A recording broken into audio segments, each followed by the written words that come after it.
thought this was so professional and so well done that you should come and look at it as opposed to standing around and not knowing where we are. And we're just taking tours through the areas where they stay and the areas where the medical is and all. Did they take the vote yet? How's the vote going? I would normally be home waiting for the vote. Yes, we would. Or it'd be in Congress, but I wanted to come down. It's the greatest tax cut in the history of our country, and if it doesn't pass, it's the biggest tax increase in the history of our country. CNN yesterday pushed an app that lets you track where ICE agents are. Tom Homan was saying that perhaps CNN should be prosecuted for that because obstruction of law enforcement. Your response? Yeah, we're working with the Department of Justice to see if we can prosecute them for that, because what they're doing is actively encouraging people to avoid law enforcement activities, operations, and we're going to actually go after them and prosecute them with a partnership of FAM if we can, because what they're doing we believe is illegal. And they may be prosecuted also for having given false reports on the attack in Iran. They'll give totally false reports. It's totally obliterated, and our people have to be celebrated. Not come home and say, what do you mean we didn't hit the target? We hit the target first.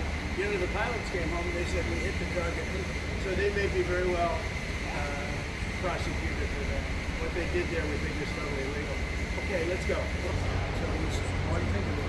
1 in 20,000. 20 years ago now it's 1 in 7. Here's what we do all day long.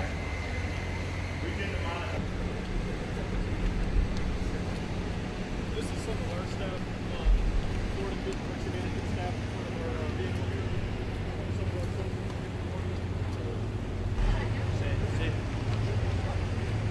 You got to hold it.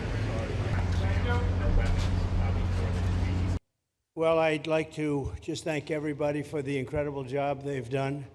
I love the state.